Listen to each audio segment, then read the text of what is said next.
আজকেও আমি আপনারা লাগে কিছু ইন্টারন্যাশনাল ডাকাইতকলের লগে পরিচয় করাইয়া দিমি। আপনারা জীবনে বহুত চুর দেখছেন, দালাল দেখছেন, বাটফার দেখছেন, সিটার দেখছেন, কিন্তু হয়তো কোনোদিন ইন্টারন্যাশনাল ডাকাইত দেখছেন না। আর যদি না দেখেন তাহলে আপনারা বাংলাদেশের যে এজেন্সি আছে, এজেন্সির জানি গেলে দেখবা ইন্টারন্যাশনাল ডাকাইত। এখন আপনারা হইবা কিলা তারা ইন্টারন্যাশনাল ডাকাইত হইল, তাহলে শুনেন আমি বলি।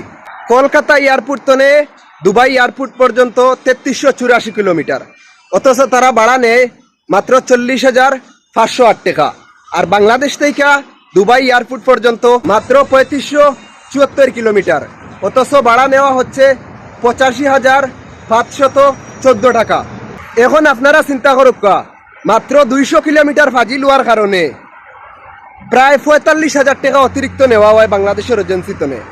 আর শুধু ইন্ডিয়া না, এইরকম যদি আপনি দেখেন নেপাল দেখেন, শ্রীলঙ্কা দেখেন, পাকিস্তান দেখেন, তাহলে সবার বিমানের টিকিট মাত্র 40 থেকে 50,000 টাকার ভিতরে। আর বাংলাদেশের 80 থেকে 1 লাখ টাকা পর্যন্ত। ঈদ আইলে তো 1.5 লাখ টাকার তারা লইয়া যান গিয়া। এর লাগে আমি তারা ডাকি ইন্টারন্যাশনাল ডাকাইত। বাংলাদেশের এজেন্সি যারা খুলিয়া বইছে আর যারা এজেন্সি চালাইতেছে এরা হইছে ইন্টারন্যাশনাল ডাকাইত।